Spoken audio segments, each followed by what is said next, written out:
Bismillahirrahmanirrahim. Assalamualaikum warahmatullahi wabarakatuh. Kembali lagi di channel PNS Belajar Coding. Pada kesempatan kali ini kita akan mempelajari mengenai atribut ID dan juga anchor link. Nah, atribut ID ini digunakan untuk mengidentifikasi elemen secara unik dalam setiap halaman web. Setiap elemen HTML dapat memiliki atribut ID dan nilainya ini yang harus digarisbawahi oleh teman-teman. Nilainya itu harus unik, nggak boleh ada yang sama dalam satu halaman. Atribut ID bisa dipakai di semua elemen. Nah, jadi teman-teman bisa nambahin ID dimanapun teman-teman mau. Nah, ID ini untuk mengidentifikasi. Misalkan saya ingin memilih si gambar ini, maka si gambar ini harus kita kasih ID dulu. Nah, jadi kalau misalkan nanti di kemudian hari kita mau ngubah warnanya pakai CSS tahu nih si ID gambar ini yang mana. Nanti gampang ketika ID-nya sudah tahu, maka gampang untuk diubah-ubahnya seperti itu. Jadi sekali lagi ID itu harus unik. Kenapa harus unik? Karena kalau nggak unik nanti bingung mau yang mana sih yang mau diubah, mau yang ini apa yang ini misalkan kalau ID-nya sama seperti itu. Kemudian fungsi atribut ID ini yang pertama adalah identifikasi elemen, yaitu memberikan identitas unik untuk elemen sehingga elemen tersebut bisa diakses atau dimanipulasi menggunakan CSS dan juga JavaScript, atau juga bisa dijadikan sebagai link anchor. Nah, kemudian selain itu dia juga bisa untuk styling dengan CSS. Jadi tadi ketika CSS-nya mau ngubah warna si gambar, kita tinggal panggil ID-nya kemudian ubah gambarnya. Kemudian gitu juga dengan JavaScript, misalkan ketika user mengklik sebuah tombol dengan ID sekian, maka si tombol dengan ID tersebut harus memunculkan peringatan misalkan seperti itu. Kemudian yang terakhir juga bisa dijadikan sebagai anchor link.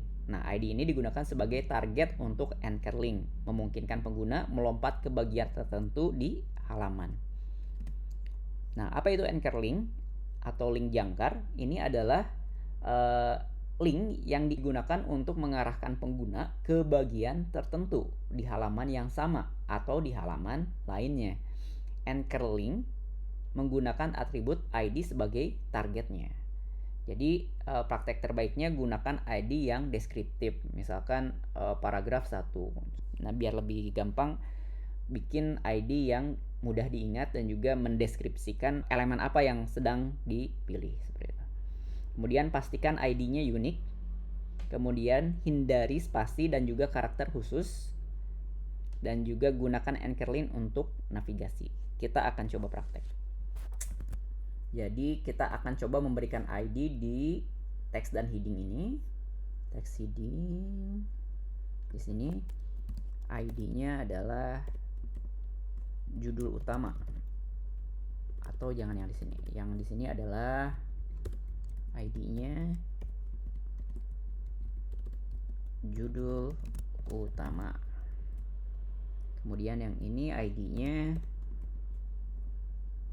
subjudul 1. Kemudian gambar dan media kita kasih ID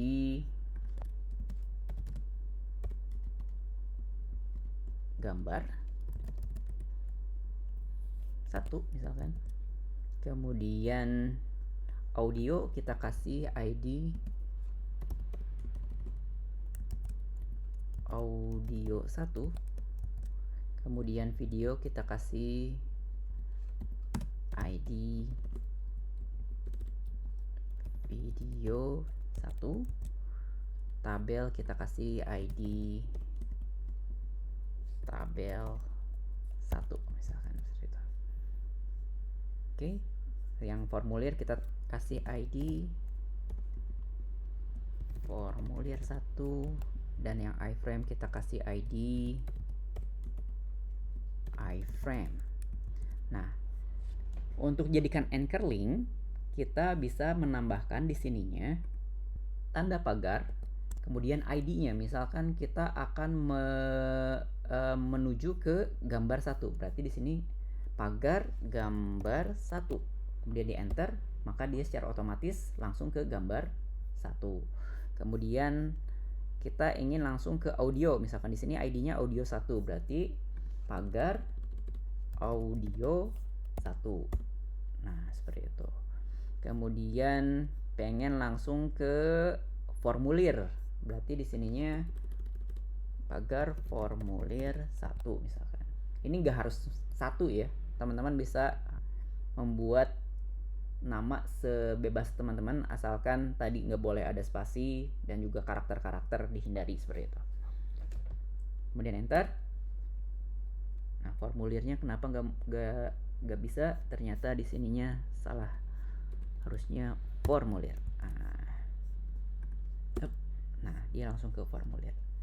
Nah, jadi Anchor ini bisa untuk langsung menuju ke halaman tertentu di halaman kita. Selain itu juga kita bisa menuju ke halaman tertentu di halaman lain. Nah, jadi seperti itu teman-teman penggunaan dari ID dan juga Anchor. Kita akan bahas lebih lanjut di sesi berikutnya ketika kita belajar mengenai link. Kita akan coba membuat teks hyperlink. Ya, terima kasih atas perhatiannya teman-teman. Tetap semangat dan saya tetap percaya bahwa PNS bisa coding.